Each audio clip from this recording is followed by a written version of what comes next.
নির্বাচনে ভরাডুবির পর এতদিন ধরে মমতা বন্দ্যোপাধ্যায়ের সঙ্গী ছিলেন যারা, অর্থাৎ তার পুরনো নেতা নেত্রীরা, তাদের মধ্যে থেকে আজকে আমরা অন্য ছবি দেখছি। চন্দ্রিমা ভট্টাচার্য ইতিমধ্যেই কিন্তু মমতা বন্দ্যোপাধ্যায়ের পাশ থেকে সরে দাঁড়াচ্ছেন। ইতিমধ্যেই তৃণমূলের যে রাজ্য সভানেত্রীর পদ, সেখান থেকে তিনি ইস্তফা দিয়ে দিয়েছেন। কিন্তু প্রশ্ন হলো, এতদিন ধরে যে চন্দ্রিমা ভট্টাচার্য মমতা বন্দ্যোপাধ্যায়ের একেবারে বিভিন্ন খারাপ সময় ভালো সময় পাশে থেকেছেন, হঠাৎ করে কেন কালীঘাট শিবির থেকে সরে দাঁড়াচ্ছেন তিনি? কেন সমস্ত পদ থেকে ইস্তফা দিয়ে দিয়েছেন? আজকের প্রতিবেদনে সেটাই দেখাবো, এবং একাধিক বিস্ফোরক দাবি এই মুহূর্তে চন্দ্রিমা ভট্টাচার্য করেছেন। নমস্কার, আমি সানিয়া, দ্য নিউজ বাংলায় আপনাদের সকলকে স্বাগত। গত ৩রা জুন চন্দ্রিমা ভট্টাচার্যকে তৃণমূল কংগ্রেসের রাজ্য সভানেত্রী পদে বসানো হয়েছিল, এবং ঠিক সেই ৩রা জুন বেশি সময় কাটেনি, 1 মাস অতিক্রান্ত হতে না হতে আজকে এই চন্দ্রিমা ভট্টাচার্য সেই পদ থেকে ইস্তফা দিলেন। এবং ইস্তফা দেওয়ার কারণ তিনি পরিষ্কার দেখাচ্ছেন যে এতদিন ধরে দল তার উপর ভরসা রেখেছিল, কিন্তু আজকে যে ছবি আমরা দেখতে পাচ্ছি, মমতা বন্দ্যোপাধ্যায় সহ দল নাকি তাকে আর ভরসা করছে না, তার দলের প্রতি আনুগত্য নিয়ে প্রশ্ন উঠছে, যার জন্য চন্দ্রিমা ভট্টাচার্য আজকে এই সিদ্ধান্ত নিয়েছেন বলে জানা যাচ্ছে।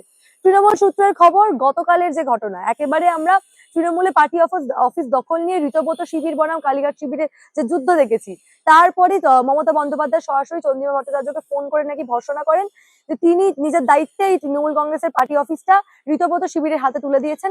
এমনটাই মমতা বন্দ্যোপাধ্যায় দাবি করেন, যার জন্য আজকে চন্দ্রিমা ভট্টাচার্য এই সিদ্ধান্ত নিয়েছেন। অন্যদিকে আরো যেমনটা দেখা যায়, চন্দ্রিমা ভট্টাচার্য তিনি আজকে যে দাবি করছেন, এতদিন ধরে রাজ্য বাজেট, তিনি এতদিন ধরে অর্থমন্ত্রী ছিলেন, এবং সেখান থেকে দাঁড়িয়ে তিনি কিন্তু রাজ্য বাজেট কখনো নিজে তৈরি করেননি। এমনকি সাধারণ মানুষ যখন জানতে পারতেন, তার 1 থেকে 2 ঘন্টা আগে তিনিও নাকি বাজেট সংক্রান্ত সমস্ত খবর জানতে পারতেন, এমন দাবিও তিনি করছেন। অর্থাৎ এতদিন ধরে আমরা যে বাজেট রাজ্যে আমরা পরিচালিত হতে দেখেছি, কোনো বাজেটই চন্দ্রিমা ভট্টাচার্য করেননি, এমন বিস্ফোরক দাবি তিনি করছেন। তৃণমূল নেত্রী আগেও যেমন বলতেন, আমি ট্রেডমিলে হাঁটতে হাঁটতে বাজেট করে দিই, ঠিক সেই কথাকে মাথায় রাখলে সত্যি সত্যি বাজেট করতো অন্য কেউ, এবং চন্দ্রিমা ভট্টাচার্য কেবলমাত্র সেই বাজেট পেশ করতেন। আজ পর্যন্ত একটাও বাজেট, অর্থাৎ পশ্চিমবঙ্গের মানুষের ভবিষ্যৎ নিয়ে বা পশ্চিমবঙ্গ মানুষ সারা বছর কিভাবে পরিচালিত হবে, বিভিন্ন ক্ষেত্রে কত পরিমাণ অর্থ বরাদ্দ হবে, সমস্ত কিছু নিয়ে যে ছিনিমিনি খেলা হয়েছে, তা আবারও আজকে চন্দ্রিমা ভট্টাচার্যের স্বীকারোক্তির পর প্রমাণিত হয়ে যায়। অন্যদিকে এই যে হঠাৎ করে মমতা বন্দ্যোপাধ্যায়ের শিবির থেকে চন্দ্রিমা ভট্টাচার্য সরে আসাটাকে অত্যন্ত গুরুত্বপূর্ণ হিসাবেই দেখা হচ্ছে, যেহেতু গতকাল পর্যন্ত আমরা 2 শিবিরের মাঝে লড়াই দেখেছি। আজকে চন্দ্রিমা ভট্টাচার্য ঋতব্রতর যে শিবির, ঋতব্রত বন্দ্যোপাধ্যায়ের সঙ্গে বিধানসভায় বৈঠক করেন, সেই ছবিটা একবার দেখা।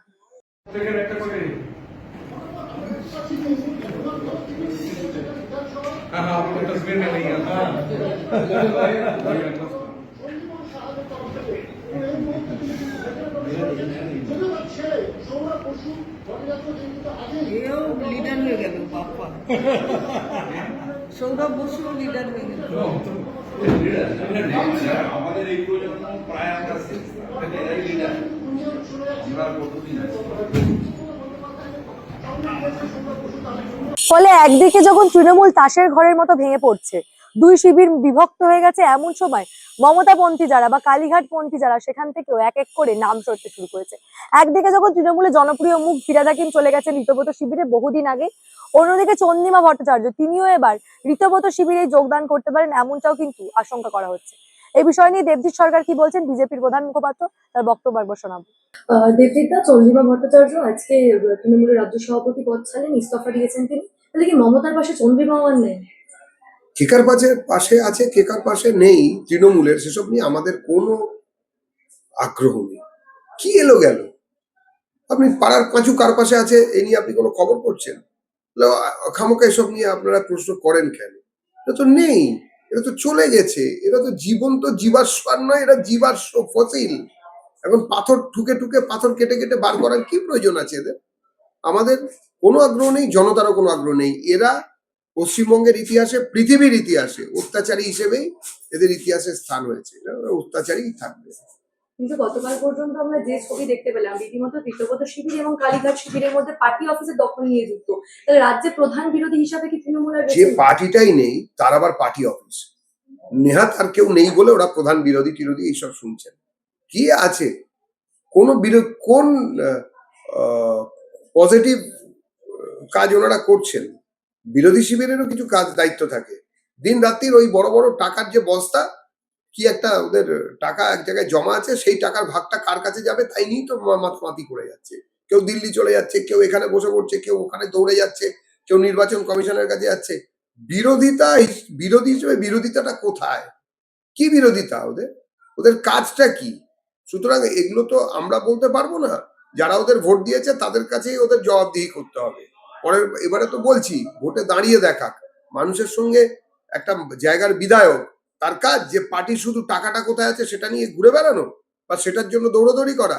বিধায়ক হিসেবে ওরা কি করছে? এই তো অনেক জায়গায় জল জমছে, এইসব হচ্ছে। সব কাজ কি সরকারের? বিধায়ক হিসেবেও তো কিছু দায়িত্ব থাকে, আসুক করুক। আমাদের সরকার তো এখন কাউকে বাধা দিচ্ছে না। সেদিন ছাড়েননি কেন?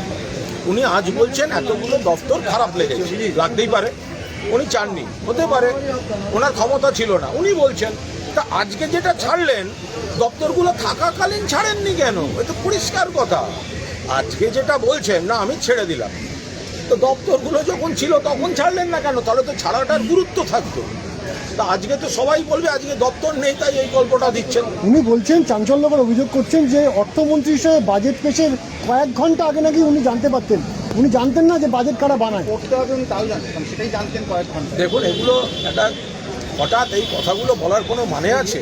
সাধারণভাবে অর্থমন্ত্রীরা বাজেট পেশ করার সময় আরও অনেকের সাহায্য নেন, কারণ বাজেট পেশটা কিন্তু একটা অত্যন্ত বিশেষজ্ঞদের ব্যাপার। অর্থমন্ত্রী জানবেন, কিন্তু অর্থমন্ত্রী তার বসে বসে লিখবেন না। সেটা মানে ইয়ে ডক্টর অসীম দাশগুপ্ত বা অমিত মিত্র হলে তবু একটা কথা হয়, বাট কিন্তু উনি আইনের লোক, তা তাকে তো একটু সাহায্য নিতে হবে। কিন্তু জানতেন না, জানি না, বই পাইনি, তা সেদিনকে বলেননি কেন? পড়লেন কেন? উনি তো বলতে পারতেন আমি এটা জানি না, আমি পড়বো না।